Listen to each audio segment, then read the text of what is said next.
माटी में मत रोल रहे, अब जो मिला है फिर न मिलेगा, कभी नहीं कभी नहीं कभी नहीं रे। मनुष्य जन्म अनमोल है, इसे माटी में मत रोल रहे, अब जो मिला है फिर न मिलेगा, कभी नहीं कभी नहीं कभी नहीं रे।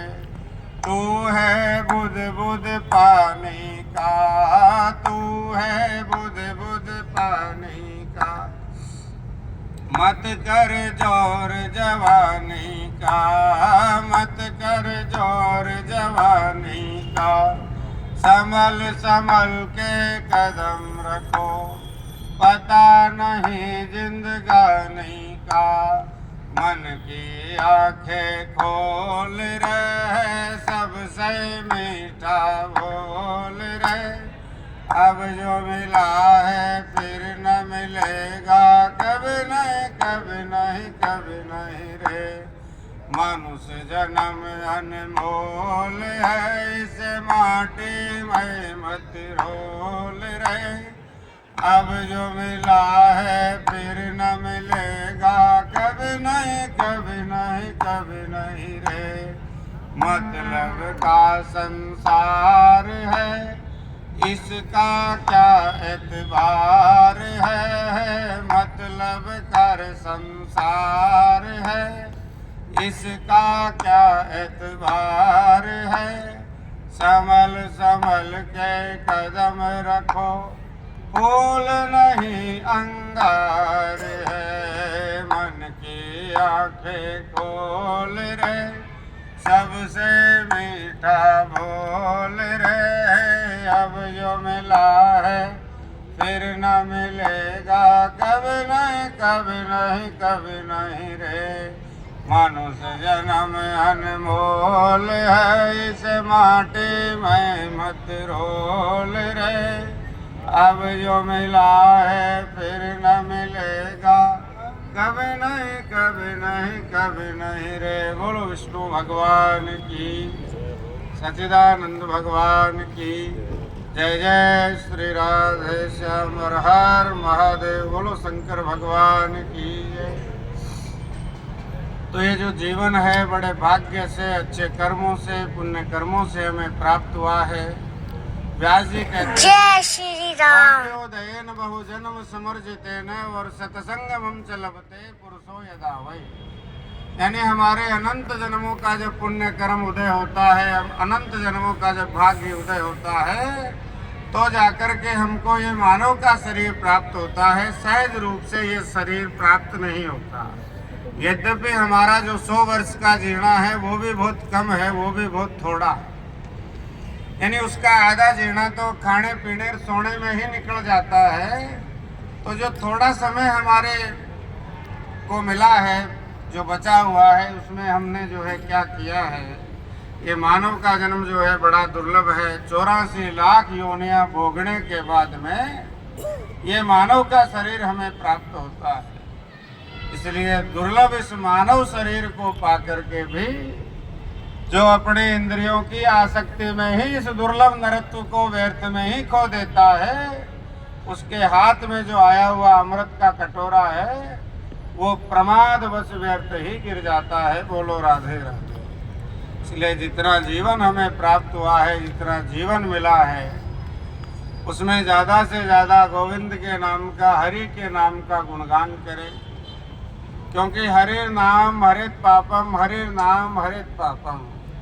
हरि का जो नाम है जब कानों में पड़ता है तो व्यक्ति के करोड़ों पाप शीघ्र ही जो है दूर हो जाते हैं, नष्ट हो जाते हैं।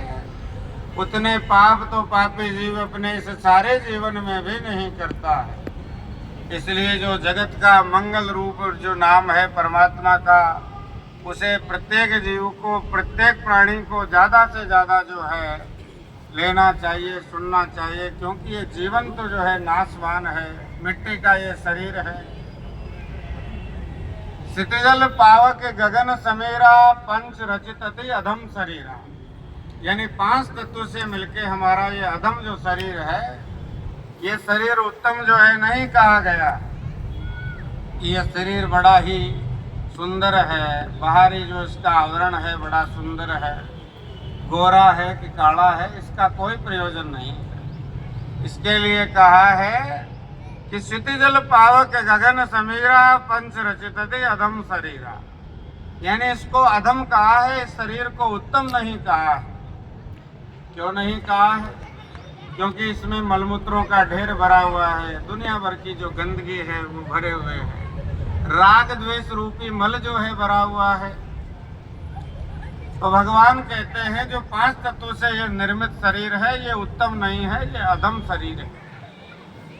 और जैसे ही भगवान कहते हैं, सूत जी कहते हैं कि जैसे ही प्राण इस शरीर से पृथक हो जाते हैं, जब इस अपान से अलग हो जाते हैं तो जल में जल, अग्नि में अग्नि, वायु में वायु, आकाश में आकाश, पांचों तत्वों में लीन हो जाते हैं। और ये जो शरीर है ये नाशवान जो है, निराधारो यथा द्रुम है।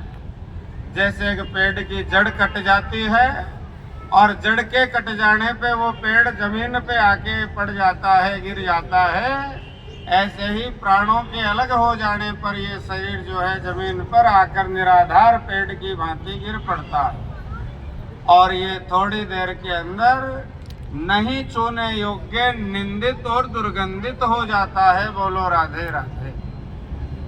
तो ये शरीर जो है उत्तम नहीं कहा है, ये अधम जो है ये शरीर कहा है। और जैसे ही प्राण जब शरीर से निकल गए, जीवन भर जो है सब कुछ किया, बाल बच्चों का जो है लालन पालन किया, उनको पढ़ाया लिखाया, उनका विवाह किया, उनके लिए सब कुछ किया, जो कर सकते थे वो सब कुछ किया। और जैसे ही प्राण निकल गए तो अब जो है घर में कोई रखना नहीं चाहता है, जल्दी ही जो है ले जाना चाहता है, क्योंकि किसी को जो है समय नहीं है उसके लिए। तो ये जो शरीर है, ये जो नाशवान शरीर बताया है, इस नाशवान शरीर पर भगवान कहते हैं कि कोई जो है इसमें कोई जोर नहीं है। जितना प्रारब्ध जो प्राणी का इस संसार में लिखा है, कर्म के संबंध से प्राणी संसार में आता है और कर्म क्षीण होने पर प्राणी जो है इस संसार से चला जाता है। तो भगवान कहते हैं कि जितना जीवन जो प्राप्त हुआ है, जितना जीवन जो हमें मिला है, उसको ज़्यादा से ज़्यादा अच्छे कार्यों में, पुनीत कार्यों में, परमात्मा के नाम में जो है लगाना चाहिए।